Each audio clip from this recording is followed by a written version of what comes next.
You're on Air with Mr. Be Great Today, Lamar King Sr. So glad you took time out your day to tune in and listen to what I got to say. We're just going to jump right in, man. We're just going to talk about things that people don't want to talk about. People oftentimes will use what you used to be against you what you are today. And I have a good saying I like to use a lot. It's not what people call you, it's what you answer to, right? Because we all lived a life that, we're not so proud of in a sense. We've done things that may be in question as far as our character and our integrity and, our loyalty and things like that. But what people oftentimes leave out is the cause and the effect. Regardless of how things may look on the outside or how the things of popular opinion may look to people, sometimes there's an underlying factors that make the situation, end, whether it be a relationship, whether it be a friendship, what have you, right? So, you have to learn how to, let things go. And I think in this society, people are so accustomed to, proving their point or telling their side of the story. But I'm here to tell you, man, your side of the story, we're not in a court of law. You don't have to give your side of the story. Let people run with what they have and let them, let people think what they want to think. Because at the end of the day, if you can sleep at night, if you can, look at life optimistically, if you can know you've changed your ways, if you start taking new steps as who you are today, what you did yesterday doesn't matter. I'm Mr. Be Great Today for a reason.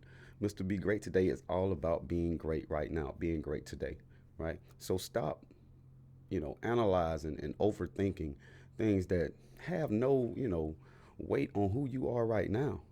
Because who you are right now, it's because of those old days. It's because of the things you've been through, right?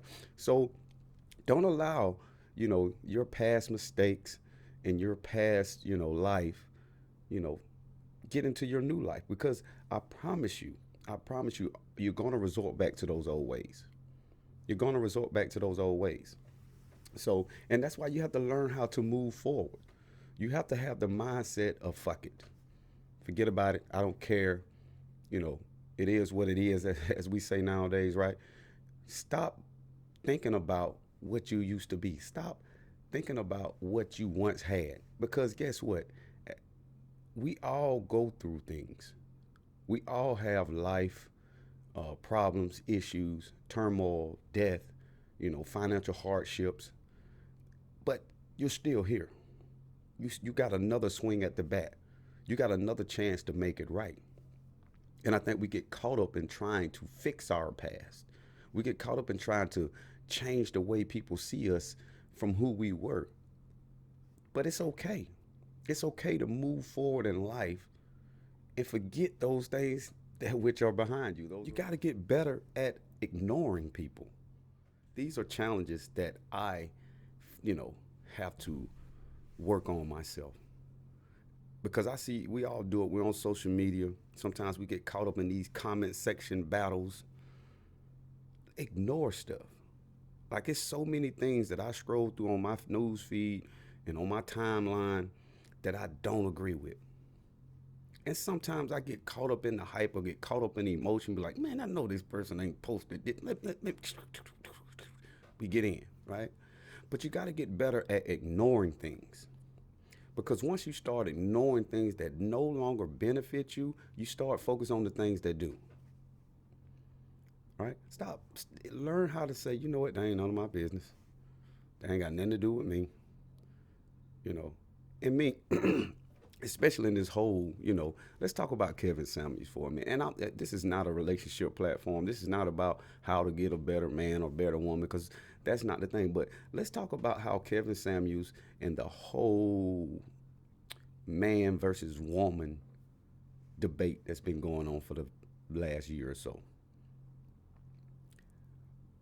Why can't we just, agree to disagree? And people use that term a lot, but why can't we just say, let's focus on the solution?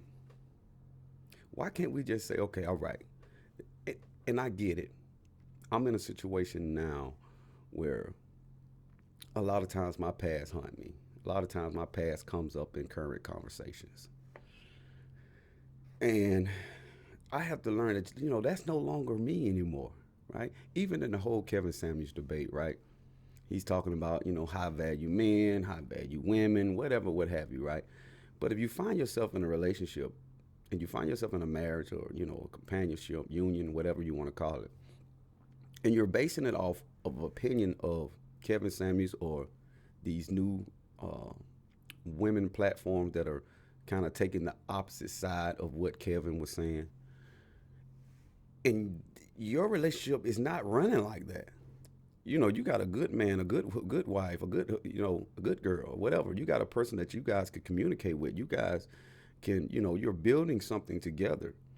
And I think oftentimes we get caught up in the chatter and we want to chime in. And I do it too. I'm not and believe you guys, when I speak on stuff, it's not meaning that I've mastered it. It only means that I identify with what's being said or what's been brought to the table.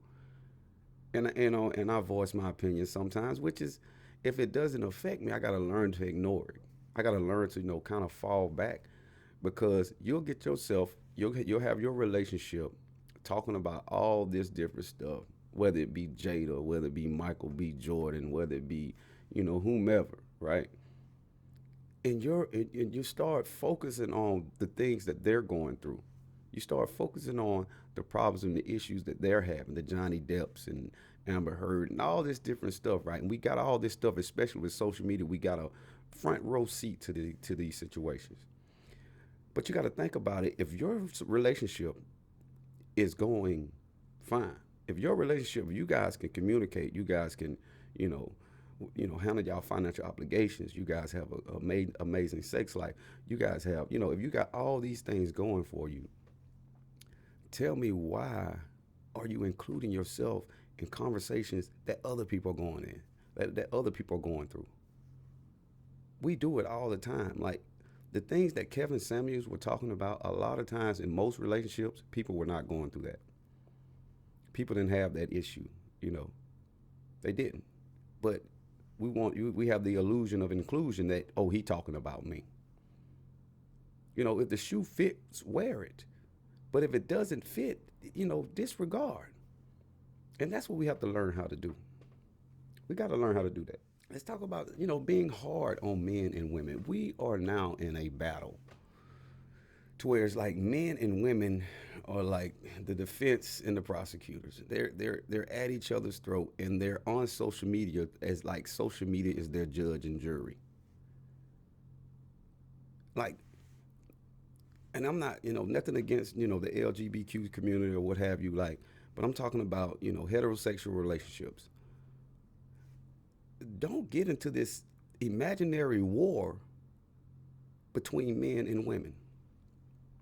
Because I promise you, there's somebody out there that can appreciate you for who you are and what you bring to the table. And it's not about, this ideology of what society determines what a relationship or a healthy relationship is. It's what you determine what a healthy relationship is.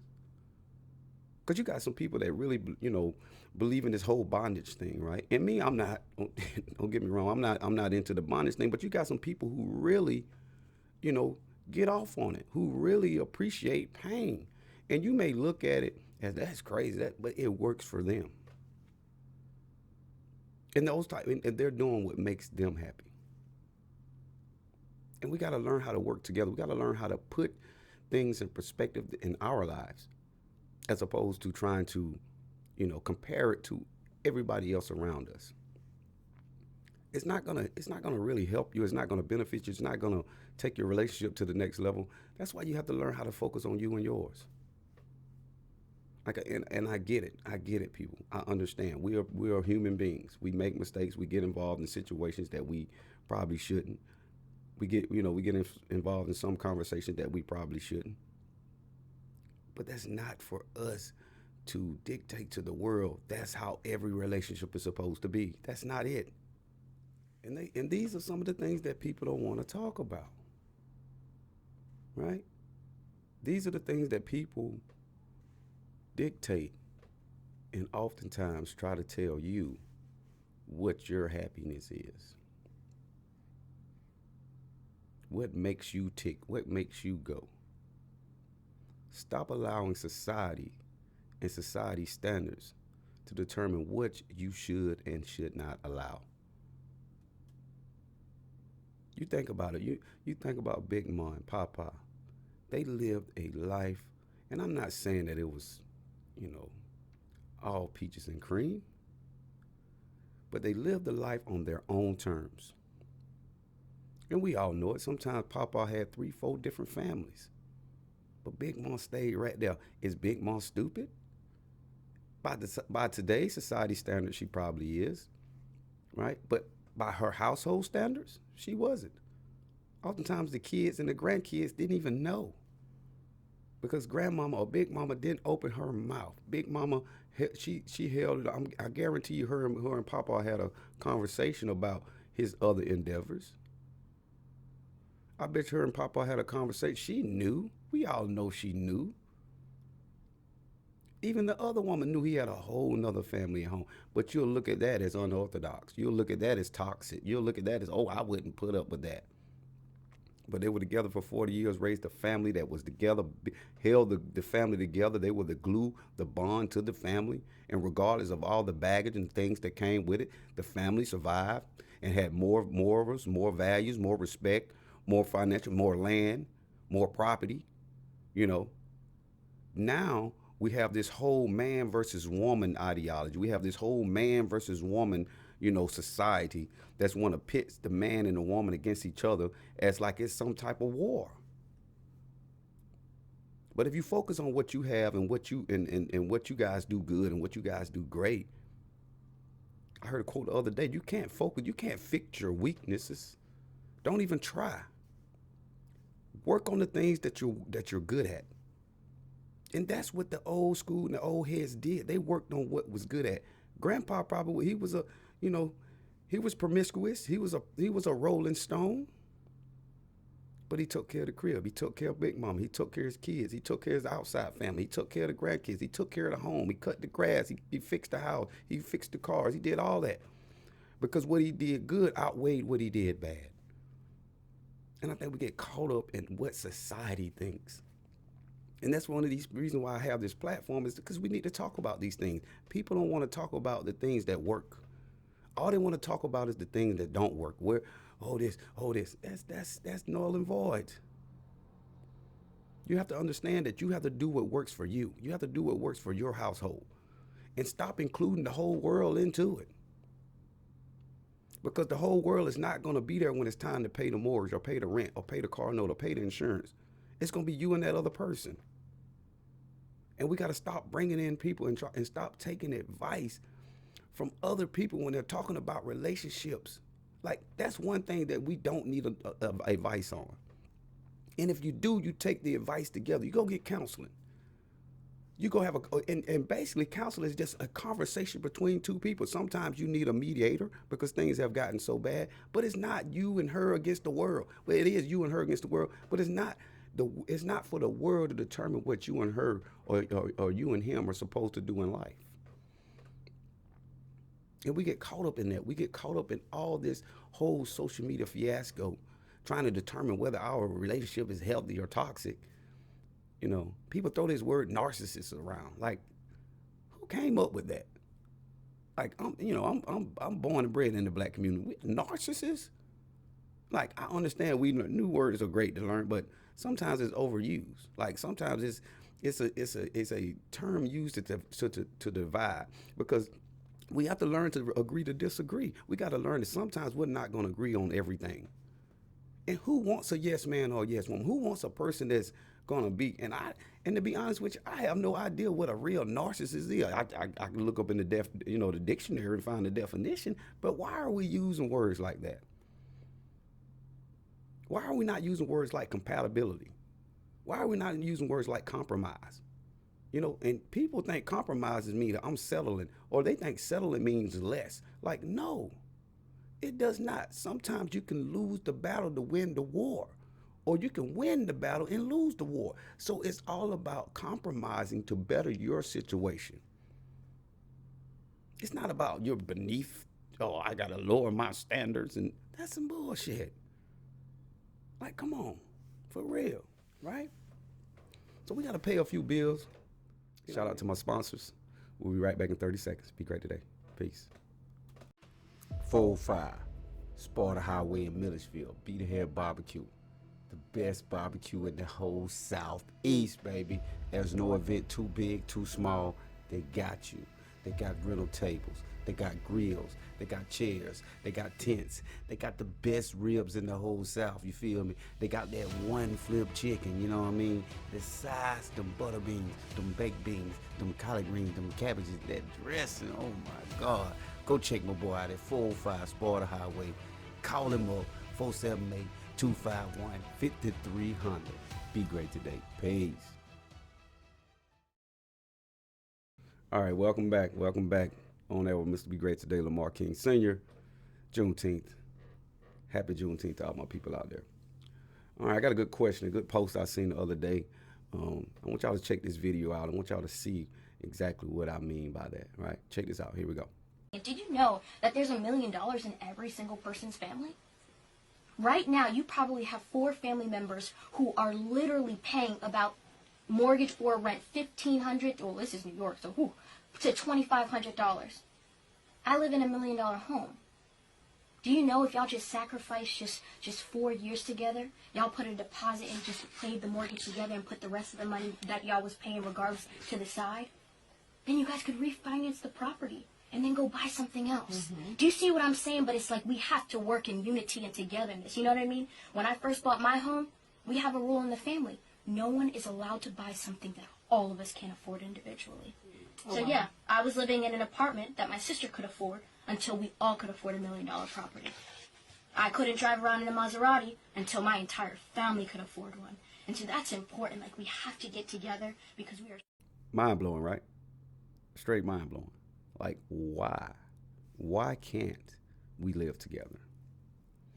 And as I look at that post and I see it, we as the human race, we were born into a family, got mom, dad, sister, brother, what have you, grandma, all that. And then we go to school, we graduate high school, go off to college, and then we do it all over again. Get our own family, mom, dad, sister, brother, get our own house.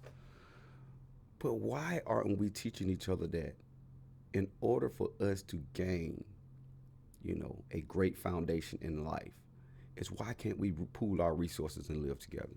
Just like the lady said, you can, if there's $1 million in each family, over $1 million. I come from a very large family. My mother is one of 12. She had 5 sisters and 6 brothers. So my grandmother had 6 and 6. Even my dad had 7 other siblings. So I come from a huge family. And I just got to thinking after seeing this video, how many of my family members pay upwards of $1,000 a month, whether it be mortgage or rent? And I got a bunch of cousins. I'm on a huge family. And if we took if just 4 of us out of the hundreds of us, if just 4 of us said, you know what, we're gonna move in one house together and we're gonna pay the bills together and we're gonna set the money aside that we obviously would be paying if we were on our own. And we're gonna build generational wealth together. It sounds crazy, right? But my thing is this. People today want to say come together along political lines, religious lines, socio-economical lines. But you can't even do it within your own blood relatives. So if you can't do it within your own blood relatives, how can a Democrat or Republican say when we together, united on a united front? How can Christians or Muslims or Buddhists or whomever, atheists, how can they can pool themselves together and they're not truly blood relatives? If you can't take 4 years, 5 years within your own family to pool your resources so you can, set your family on a solid foundation, how can you go out here in the world and all of a sudden come together? It's just mind-boggling to me. How can you not deal with what you have at home first? Why you, mom, dad, sister, brother, you know what I mean, nephew, nieces, all y'all live in one house for 4 or 5 years until the kids get out of college. Why can't we do that? But we can go out here in the world and say, oh, I'm voting Democratic. Oh, I'm with the Republicans. Oh, I'm an independent. Oh, I'm a Christian. Oh, I'm a Muslim. Oh, I'm a Buddhist. But you can do all these groups within these groups, but you can't even do it with your own family. That's kind of backwards to me, right? So if you can't do it with your own family, everything you're doing in the world, it's almost null and void. It's almost, obsolete to the previous situation, because the people you trust the most or should trust the most is your family. But people know I want my own. I'm independent. I did this. Like it's crazy that we can put trust in a political party or religious group and not our own family. Isn't that crazy? Like, how do we say that we're all for unity and we have not shown unity within the family? The lady said she lives in $1 million house, and they would not have the $1 million house not if they had not pooled their resources together. Because just think about your family. Look at your family. How many cousins or brothers or aunts and uncles and sisters do you have in your family that are paying upwards of $1,000, $2,000, $3,000 a month for mortgage or rent? And you just think about it. Just think about that. But yet and still we'll leave the nest and go out and say we're going to unify on a collective front along religious lines or along political lines. But you couldn't do it at home. You couldn't do it at the crib. And now you want to go out here and talking about, oh, my vote, my this, but you couldn't even do it with your mama and dad and your sister and brothers. But you can go out here in the world and work alongside perfect strangers, and all of a sudden you guys can have a camaraderie together, and we can, have a collective front on who we vote for.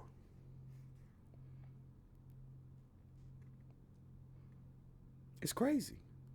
I just don't understand why we can't come together as one within the family. Why can't we come together within our own blood relatives? And you can see it, especially in the black community. A lot of the blood relatives don't even talk to each other.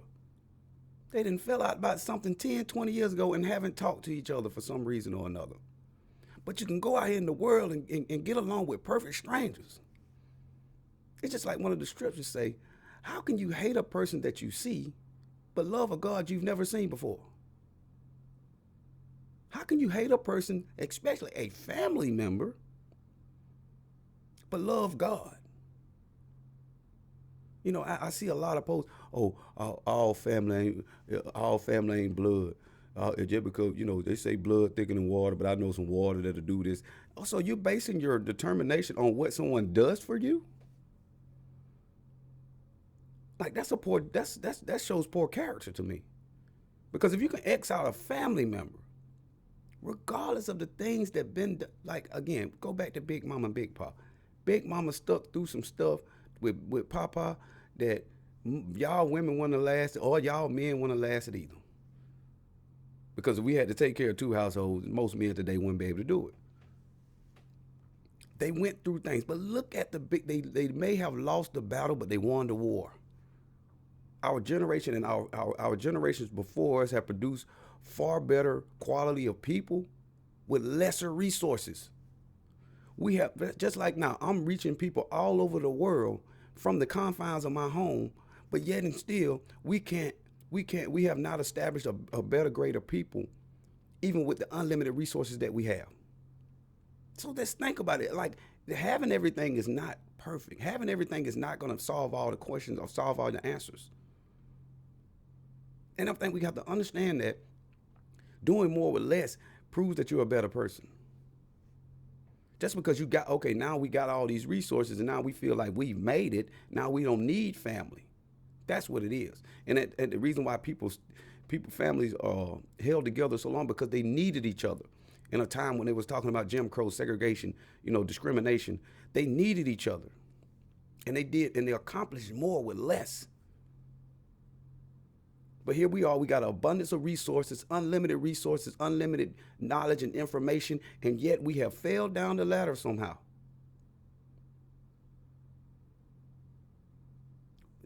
Where they do that at? Like, how does that even make sense? Somehow the information and the knowledge and the technology and the resources that we have now has divided the family in so many ways. But we made it though, right? We made it. How is so? How sway, right?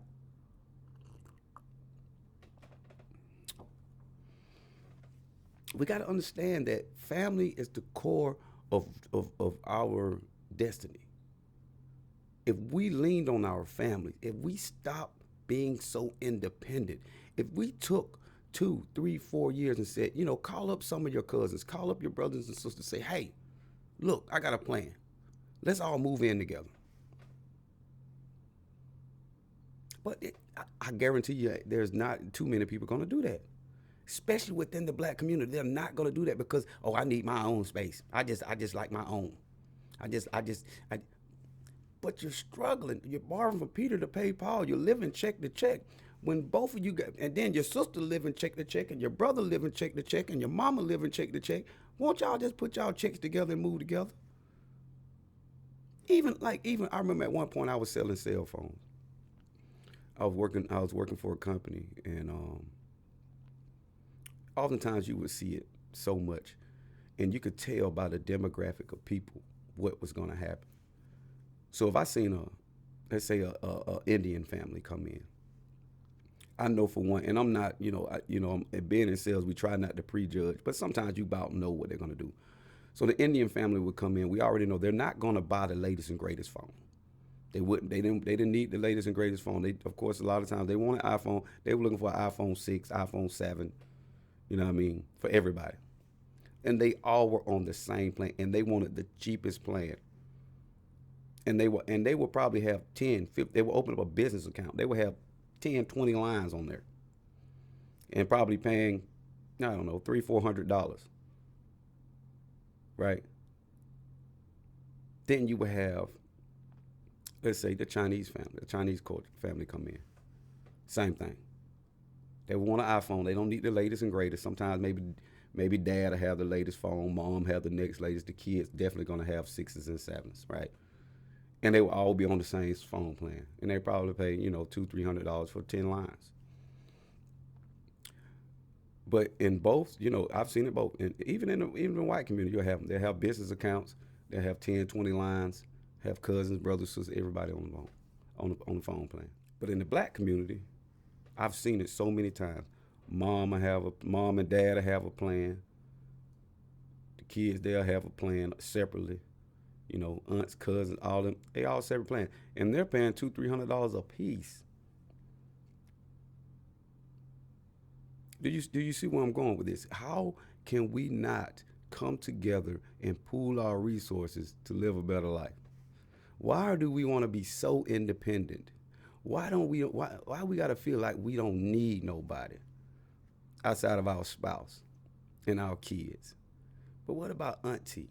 What about uncle? What about, grandma, granddad, mom, dad, cousins? Just think if you put all your money together. Hey, you ain't got to put it all together. Just put $10 together a month within the family. Like, why can't we come together on so many different things? Why can't we pool our resources together besides, going in on the cookout or going in, on whatever? Like, or just why we can only do it like once every year during the family reunion? Why we only can do it like when it's time to take a family vacation, or when it's time to have a family gathering, or unfortunately when someone dies? Most of us, we don't see our family until a funeral. Most of the time we don't. But it's some family members I haven't seen since the last person in my family that died. And why is that? Because the glue that held the family together is no longer here. The one that people took, Big Mama, who took so much from Granddaddy, who took the cheating, who took, sometimes the physical, mental, emotional abuse for the sake of the family. Now, I'm not saying stay around and get your head bashed in. I'm not saying stay around on a man that's going to have 20 outside children and, have two different families. I'm not saying that. But I'm saying sometimes you gotta lose the battle to win the war. And I think we're also caught up in winning, instant gratification, the perception of what society thinks, that we'll take the battle over the war. We'll take the battle over the war, which is ass backwards. Like, for real, man. Y'all, let's get the family together. I don't care if you do, I don't care if you guys decide to save $20 a month between your family members. Do something. Because if you keep trying to go about this thing called life alone, on the individual front, you're gonna lose. And if you don't lose, you're gonna struggle. Right? So I challenge you all today to reach out to your family members. Let's start looking to IULs. Wealthy families, what they do for every child that is born within the family, no matter the lineage, they get an IUL. You can get an IUL as early as 14 days old. And you can get $1 million policy for pennies on the dollar compared to what you can do at 20, 30, 40, 50 years old. And they buy these kids these policies at 14 days old, and they pay them for one. That's the first thing. They pay them because insurance is not a bill, especially when you have the right type of policy. Insurance is an asset. But we're so ignorant to the fact, and ignorant is not a derogatory word. Ignorant just means lack of knowledge, and we don't know. We only know about, I'm not getting no life insurance. Nobody left me nothing, and that's the very reason why nobody won't leave them nothing, and they won't leave them nothing, and they won't leave them nothing, and that's the mentality in the black community. I'm not leaving nobody nothing. Ain't nobody left me nothing. Okay, then who gonna start it?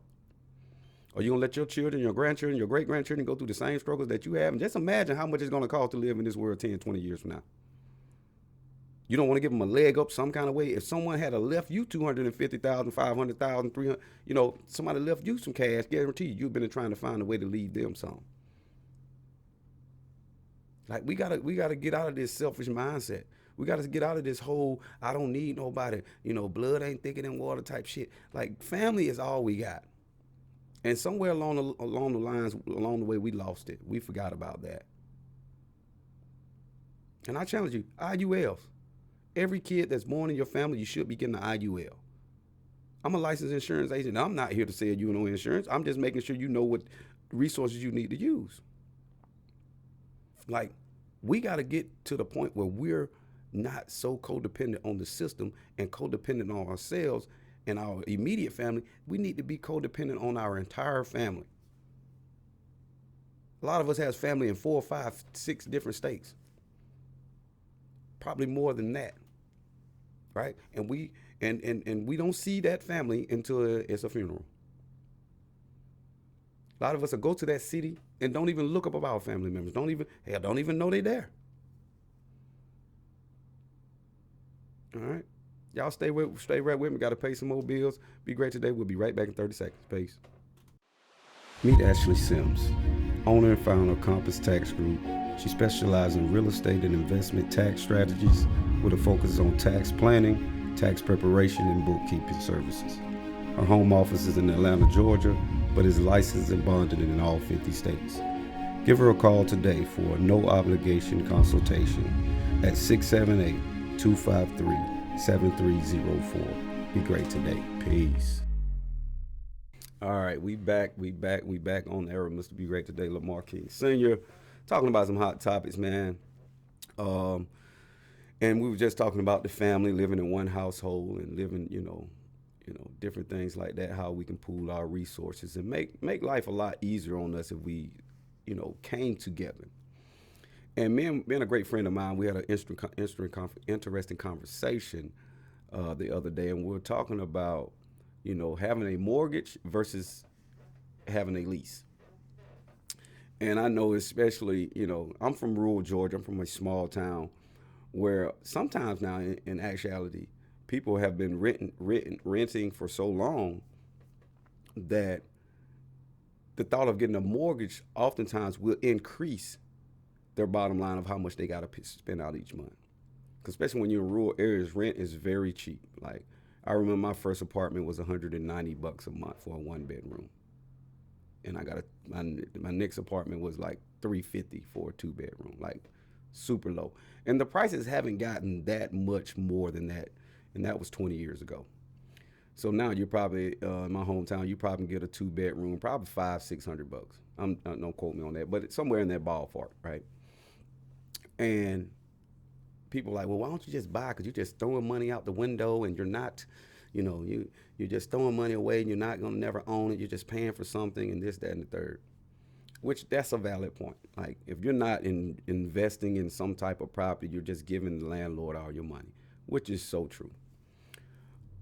But what people oftentimes don't talk about is having a mortgage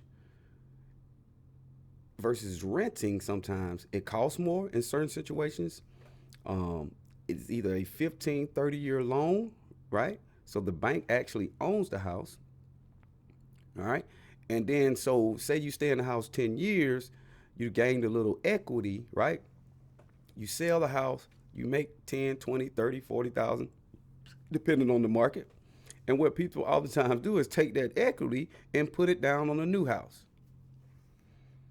Now, call me crazy or whatever, but did you make any money in that situation? If you took the equity from the house that you sold first, put it as a down payment on your new house, because now you're not a first-time home buyer. And that's another thing. People don't understand, what it takes to obtain a loan, the financing charge, the origination fees, all these different terms that we think, okay, I just got to get my credit up, especially first-time home buyers. You get an FHA loan, I think it's only 3.5% down, but that's first-time home buyer, so that's on your first house. So let's say you buy that first house, you come up with 3.5% down, and then 10 years later, you're ready to buy a new house. You're ready to sell. The market is doing good. You got your $40,000, $50,000, $60,000 worth of equity. All right, now, boom, we ready to sell. So now you're ready to go buy a new house. Now you're no longer a first-time home buyer. So because you're not a first-time home buyer, guess what you got to come up with now? Now you got to come up with 20%. Now you got to come up with 20%, which is probably going to be all that money you got in equity, because now the medium house is like $300,000. I'm not crazy at math, but 20% of $300,000 is $60,000. That's the equity all the equity you have poured into that house over the first 10 years, your first house. Now you're going into your second house. Now you got to take all that money you made, all the money you accumulated in the first 10 years from the first house. Now you got to put it down on the new house. So did you make any money through that whole transaction, from buying the first house in 10 years, putting 3.5% down, cashing out, selling the house 10 years later? You made your 40, 50, 60,000. Now you want a new house. Now you got to put 60,000 down on the house. Did you make any money? You didn't. And it's the same thing for the person who's been renting. That person didn't make any money from paying rent for those 10 years, and you didn't make any money from paying mortgage for that 10 years. You didn't. And another thing what people don't often realize or often understand is they have what they call a truth in lending statement. When you go down to anybody who bought a home, who went to the closing table, they know they make you sign all these documents. And I guarantee you, not one of you, I bought several houses in my lifetime, and I have never sat down and read all that paperwork. Never. And I'm pretty sure probably 99% of the people who buy homes, they don't ever read it. They just sign. Their loan officers explain most of the stuff in detail, or broke it down in layman terms, should I say, and they just sign away. And in truth in lending, when you think about it, all right, so let's use some round numbers. You buy a house for $100,000, right? Let's see, I don't know, interest rates are what, 3%, 4%? I don't know. I don't know, but 2-3%, right?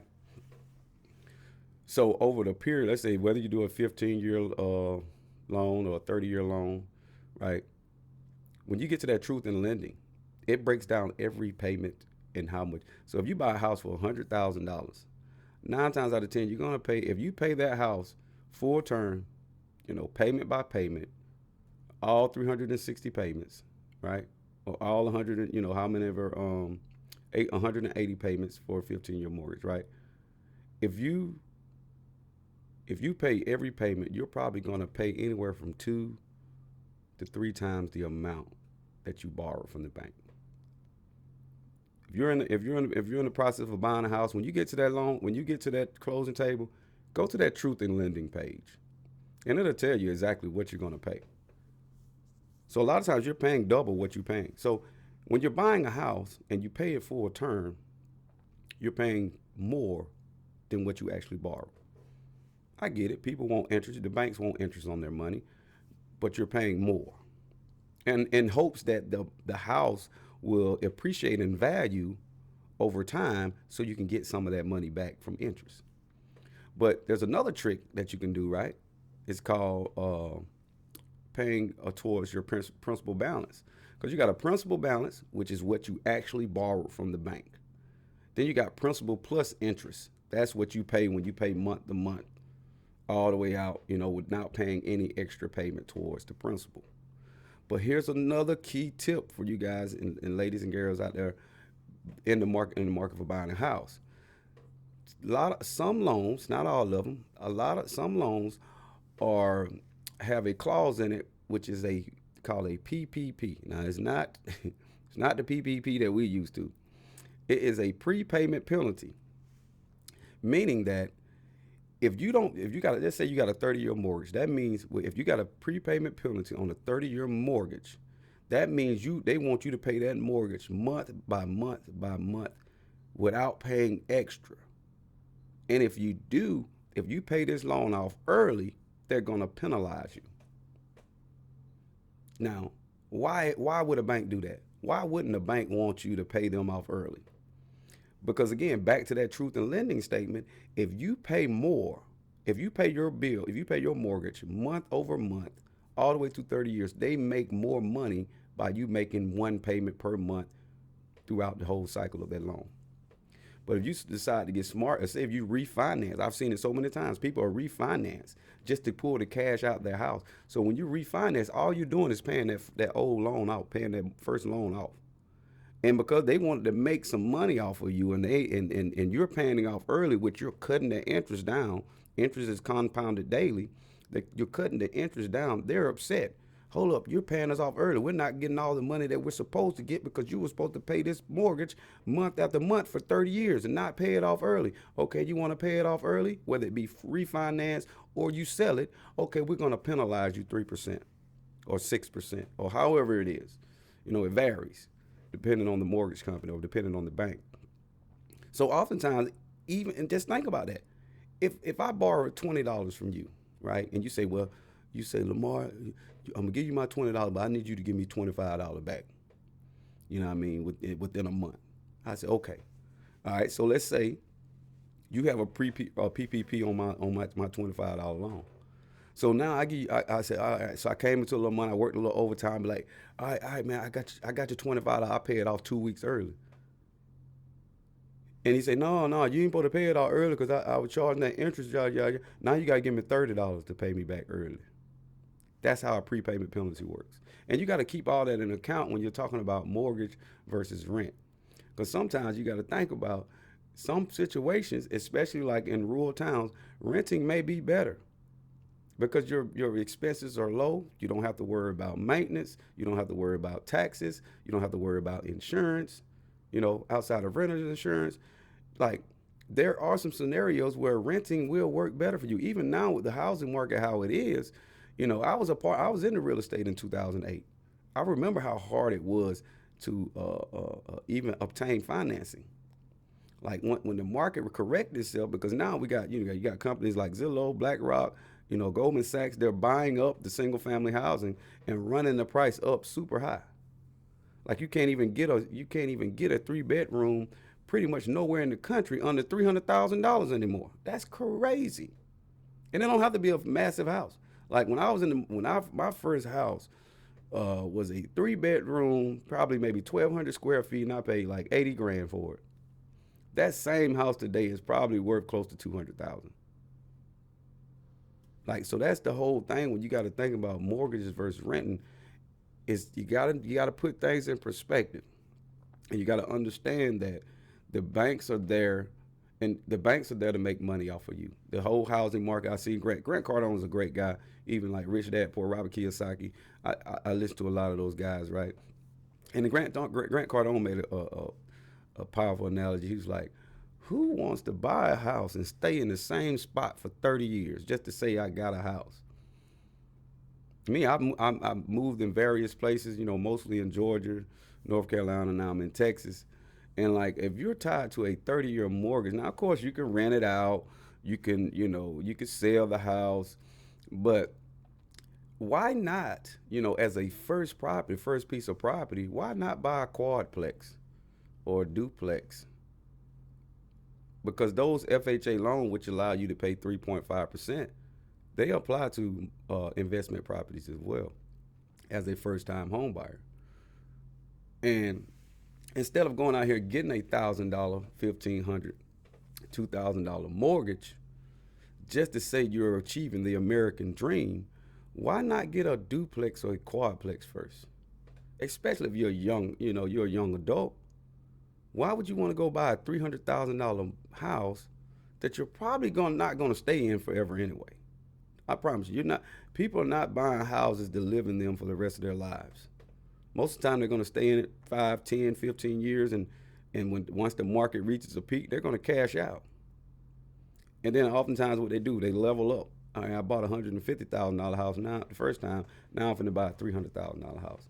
You buy a $300,000 house first, next time you're gonna buy it's gonna be a $500,000. Like, that's just the psyche of the American people.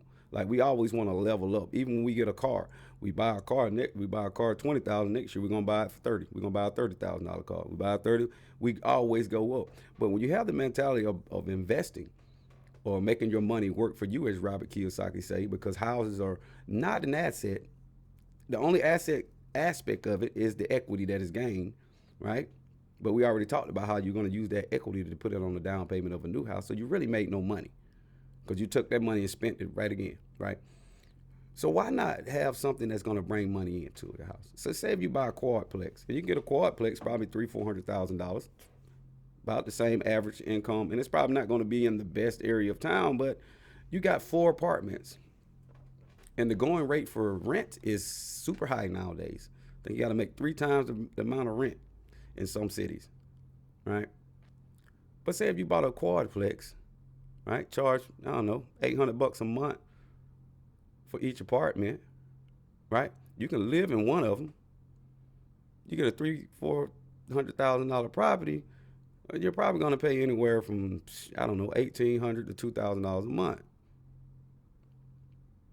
You got 3 other apartments that you're gonna make. What's that? 8 times 3, that's $2,400. You're making $2,400 a month off the apartment if you choose to live in one. If you choose just to rent the whole thing out, you're making $3,200 a month. So guess what? You're making enough money to pay for the quadplex and pay for wherever you stand. Like, and then once that property is paid off, all that money comes to you. You see what I'm saying? Now you're taking $3,000 a month. Now you got $36,000 a year that's coming in, not going out. Right? I just want us to understand that sometimes buying is not as good as renting, and sometimes renting is not as good as buying. But you got to do your homework. Don't buy a house just to say you are part of the American dream. Don't buy a house without a plan. Like, even like, I'm gonna tell you something else. Most people, especially in the black community, they're looking for a 15-year fixed or a 30-year fixed mortgage loan. 15-year fixed, 30-year fixed loan. If you guys don't know about that, 15 years of fixed rate for 15 years or a fixed rate for 30 years. And a lot of times, guess what? Those rates are going to be higher than the prime rate. Prime rate is when you got perfect credit, and that's the lowest interest rate across the board. And it's usually on a national level. But do you know that you can do an adjustable rate mortgage, which, of course, in the black community, just like everything else, adjustable rates is something, a balloon payment. They're again, ignorance, not knowing. I remember I did a loan. And of course, this was back in the day when people, before the housing market crashed, they used to allow what they call a no-doc loan. And that's if you had, You had, down there perfect credit score, low DTI, debt to ratio income. You could do a no doc loan. It's college kid. He was in college. I think he was like a sophomore, junior in college. He had a couple more years in college. He wasn't living on campus. He didn't want to pay the high, rent that they charge college students because, my son's in college and they charge by the room, which is crazy. You want somebody to pay $750 for a room when the whole apartment worth $750. But that's neither here nor there. So the kid bought a house, got a no doc loan. All he had to come up with is his driver's license, and Social Security card. That's all he had. He didn't have to have no proof of income, none of that, because his credit score was so high. Then he had a buy down. They had buy down rates. I think he had got like a 3% adjustable rate for 7 years, like a 7-year balloon payment, right? So he had buy down rates. He bought it was like I think it was like $1,500, $2,000 per point that you could buy down your rate. The kid paid like $3-4 grand on top of closing costs to buy his rate down to 1%. The kid paid 1% on like a $200,000 house, like as a college student. Stayed, and he knew he was going to be out. He was only in town for a couple of years to finish school, but it was cheaper than paying for a rent on college campuses or around the college because they charge so much. And the kid came out on top, and he had an adjustable rate mortgage. Now you especially in the black community, you tell a black person, we're gonna give you an adjustable rate. So you mean it's gonna go up? No, I don't want that. I just want a fixed rate. But that's because of lack of knowledge. Because the thing about it is all about time. Interest is compounded daily, right? They usually compound it by 360 days, right? That's how they use it. They give you 5 days for free because we know it's 365 days a year. They compound interest for 360 days, right? And regardless of how long, if you want 30 years for 6% versus 15 years for 4%, just think what the adjustable rate may be. Adjustable rate, you can get it down to 1-2%, and it's still the same amount of time. And it doesn't mean that your payment is going to go up in 7 years, which it does. If you did a 7-year arm, right, or a 5-year arm, or a 10-year arm, or a 2-year arm, however long your arm is, adjustable rate mortgage. It just means you have to refinance the house before the arm rate comes out, before the loan become due. Because a balloon payment means that the loan comes due at the end of the term. But if you refinance it prior to, you don't have to pay that balloon payment. The whole mortgage doesn't come due, so you have to learn how to be strategic by paying your mortgage on time. That's the main thing. Like not being late, paying your bills on time altogether. So when it's time to refinance, your credit score is not hit so hard to where you're going to get a super high rate or you can't obtain financing that's feasible for your financial situation. So again, when you're in the housing market, do your research. Don't be afraid of an arm rate. Understand that. Make sure your loan doesn't have a prepayment penalty in it, right? And look at your truth in lending statement when you get to it's going to be before you, with your loan originator, whether it be the bank, credit union, or some type of mortgage brokerage. Like you got to understand these different things. So, and even when you're renting versus when you're paying a mortgage, understand that even now there's ways to even get your rent put on your credit report. Now you got to do a little bit more research, but I just want to just bring this out to the light that it's a lot of different ways we can do things. You don't have to go the traditional route. People always want to go the traditional route. They want that American dream. They want that house, the wife, the kids, the white picket fence, and they want to just, they want to go to work, pay their bills, retire, and then die. Like that's what most people want to do. But me, I'm a little different. I'm a little unorthodox. I want things on my terms. I don't want to have to do things according to what someone else says I has to do. Robert Kiyosaki said something this morning. He said, if you never question the things in your head, then you'll start living by the things in your head. Like you have to understand that there's more than one way to skin a cat. There's more than one way to work yourself around this system that we live in. And you got to learn how to use your resources. We got resources at the tip of our fingers. Most of you guys are looking at this on your phone, and we don't use the phone for anything outside of social media, talking, texting. You know what I mean? We may use it a little bit for work and this, that, and the third, but we don't use it for anything else. Right? So when are we going to start using our resources? Start being more educated on our fields of expertise or understanding that there's more than one way to do things just because, and you can always get a second opinion, third opinion, fourth opinion. Like, don't just take my word for it. Do some research. Look into arm rates. Even if you're in the profession of selling houses or doing mortgages or doing insurance or whatever, learn how to offer these different options to your customers and clients. Learn how to say, well, look, here's 3 options. Here's gold, silver, bronze. And learn how to give them viable options, not just like as a realtor. Don't just give them 3 houses based on their price range or based on their liking. How about give them 3 different lenders that you know, okay, I know this lender is all about arm rates and getting people the best rate up front, especially when you're not thinking about staying in this home long term, right? Like you got to start being more creative and helping people understand that there's more than one way to do anything. Like even why not even if you're a realtor, why not even offer people say, hey, won't you buy a duplex or quadplex? Buy some investment property, something that's going to put some money in your pocket versus something that's going to have to go out of your pocket every month for the next 15 to 30 years. Like, and I just want you guys to understand that you don't have to go the traditional route. You don't have to live life according to the world society means. Like, just because you're 30 years old and you haven't bought a house and you're not married doesn't mean you're not successful. Doesn't mean you're not going to accomplish the things you want in life. I think oftentimes the pressure is placed on us on society standards of what we should and shouldn't do. But I tell you, like I tell my son, that casket is a one-seater. So other people's opinions are not going in that ground with you. I'm not going in that ground with you.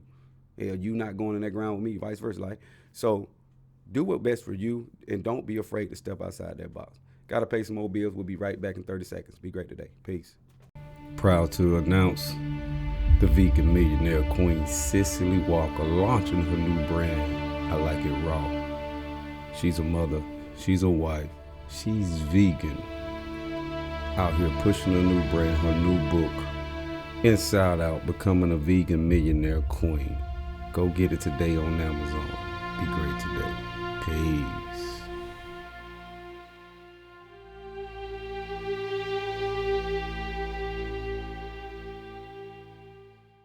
All right, we back. Just talking about some good stuff, mortgage rates and renting versus mortgages. Some good stuff, man. Y'all do your research and y'all understand that it's more than one way to skin a cat. In our last segment here, we're going to talk about, your bottom is not my bottom. Your bottom is not the next person's bottom. And I think a lot of times what people fail to realize is that they may look at someone else's situation and they're like, man, how did they get like that? Even a homeless person or a person with, lesser means or living a, lesser, nicer side of town or what have you, right? But being that person's bottom may be, I don't know, it could be very, very, very low. Like me, I'm a product of public housing. Grew up in West End projects, Millersville, Georgia, and also body projects in Millersville, Georgia. Harrisburg community, totally black community. Section 8, we had Section 8 vouchers where we stayed, like everywhere we stayed. Like we didn't come from the best, right? Many times in the refrigerator was only an old milk jug filled with water, old mayonnaise jar that was breaking down back. You can see the eggs back in it. My mom would say, stir it up, there's still some good. Putting water in the ketchup bottle, like eating syrup sandwiches. Like it was, but you know what? And I look back on that, and as I explain that, you might, dang, that's tough. That was some of the most happiest days of my life. Because the thing about it, we didn't know. I ain't gonna say we didn't know we was poor. We didn't know that we was less fortunate than others. Because 9 times out of 10, everybody around us was going through the same stuff. So having got roaches everywhere. You got to dump your shoes out. You don't sleep on the floor at the crib. You got to get in the bed on the couch or something. Like you rarely slept. If you did sleep on the floor, you got to get mad. It was crazy, right? And I say all that to say that I've been there. Like I've been down there when I had to wear the same clothes to school on Mondays and Fridays. Me and my brother would switch clothes and because we didn't have a lot. But again, yet and still, that was some of the most happiest days of my life. And I think now when we get up in society and we start accumulating more things and we start, gaining more financial obligations and responsibilities, got like kids, wife, again, mortgage, rent, car note, all this stuff. And say something happens, something financial, you lose your job, unexpectedly your spouse dies or what have you, and now you're in this financial hardship or you're going through some changes. But I have the mentality as long as I'm not back in the projects, sleeping on the floor, only got a milk jug with water in it in the refrigerator. I don't have roaches everywhere. Like, as long as I'm not there, I got room to bounce back. And I think oftentimes people look at other people's failures and be like, dang, that's messed up. And it may very well be, but my bottom is not your bottom. I've been in situations where it seems as if I lost everything, but I wasn't in the project. I wasn't, battling roaches every morning before I walk out the door. I had more than a milk jug in my refrigerator. Like, so don't get caught up in your shortcomings. Don't get caught up in the things you may go through, the people you may lose. Like, I lost my brother in 2007, unfortunately. He was murdered. And that was one of the lowest points in my life. But, and I've had to go on, and I've been through a divorce. I've been through breakups and relationships. And I'm human. I mean, I oftentimes don't let things. I wear my heart on my sleeve in a sense because I don't let the outside influences of my life dictate how I feel on the inside. And I had to get to a point, but which I wasn't always like this. I had to get to the point and I had to think like, man, I lost my brother, my big brother, the person I followed and emulated and wanted to be like and walked and talked like all my life. And I'll never get to see him again. And that's that. And I had to put in perspective in the fact that I continued to live life and I continued to move on my life after the death of my brother. So when you lose people, just think about someone someone you have lost in your life that meant the world to you, right? That's my bottom. Like when you lose a loved one that was near and dear to your heart, or you lose a friend that's near and dear to your heart. And I'm not, not being, rude or mean, but if you lose a girlfriend or boyfriend, but you've already lost your mom, your brother, your sister, uncle, grandma, and I know it hurts because you lost that boyfriend or girlfriend or husband or wife, but guess what? Just think about how bad it hurt when you lost Big Mom. Just think about how bad it hurt when you lost your mom or your dad. Like, that's low. So losing a significant other or losing a friendship that, even it was, it could have been a lifelong friendship. But Big Mom was a lifelong friendship. Mom and Dad, it was a lifelong friendship. So don't get caught up in hurting and waddling in your pity and depressed over someone that does not rank as high as Big Mom, or does not rank as high as mom and dad, sister and brother. Someone you have lost that you love dearly, that you miss daily, that you think about daily, even. And it could have been 10. My brother's been gone 15 years, and doesn't a day go by that something doesn't remind me of him in some capacity. So don't be afraid. Your bottom is not my bottom. And understand that life goes on. People are meant to fall off and fall away and leave this earth, and also leave your life. I want you all to tune in next week. We got some good more topics, some hot artists, some good guests coming on. Got some authors, singers, hip hop artists, all that good stuff. I want y'all to stay grounded in what you believe in. Understand that life is what you make it. Life is not what society determines for you.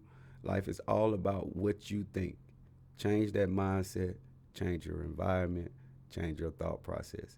I love you all. Live from on Air with Mr. Be Great Today, Lamar King Sr. Y'all have a wonderful, wonderful, wonderful day. Happy Juneteenth to you all, and be great today. Peace.